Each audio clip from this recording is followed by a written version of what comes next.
Alright, this is going to be a video to just walk you through some of the resources that are posted on Slack.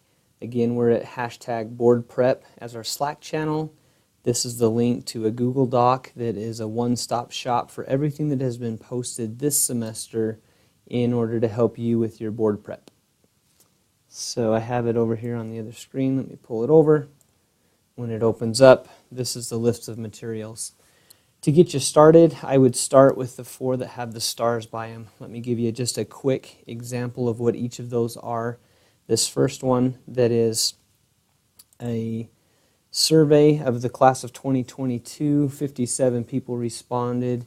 There's 49 pages worth of information about what they did, what worked for them, what they would recommend, so that you can get another voice of opinion, another opportunity to hear from someone other than maybe who you're currently hearing from, of what works the best, when to do certain things.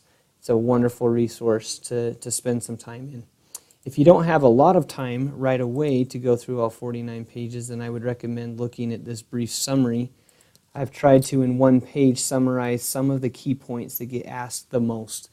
For example, what's the best resource to use?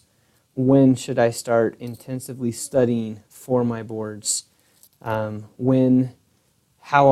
accurately do test scores or practice test scores reflect what I'm going to get on my board scores? And should I study by the systems, or should I study more by topics such as anatomy, histology, all of those different aspects that spread throughout each of the different systems? So you can see what the answers to each of those questions are. Again, I'm happy to expound upon them more when we visit, but I think you'll see that in general, USMLE and First Aid are the #1 sources for QBank questions. Pathoma and Sketchy are the supplemental resources that help learn some of the fine details. Most everyone who is successful would recommend that they start studying in mid-March, some even as late as mid-May, after you have finished your current course systems. About 6 weeks is the #1 recommended length of time, and that most of the practice test scores that you'll receive will be lower than what you'll actually get on the boards. Obviously, everyone is different.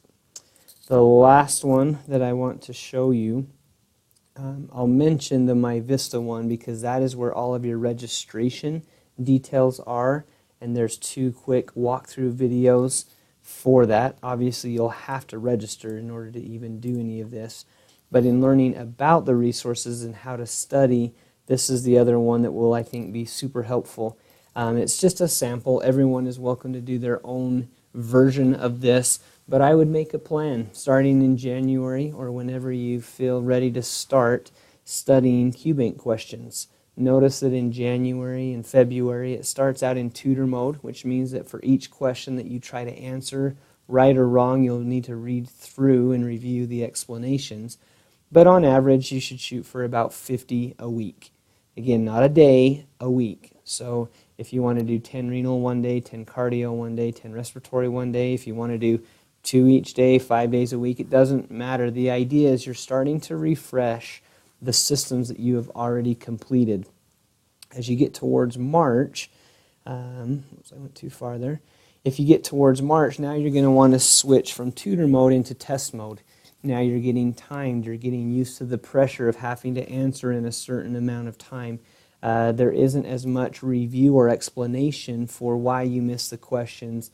It's now testing your knowledge of, do I know it?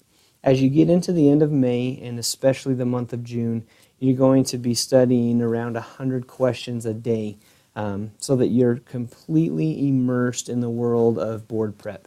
You'll be spending the typical 8 to 12 hours a day that you do now in your systems courses, all on board prep.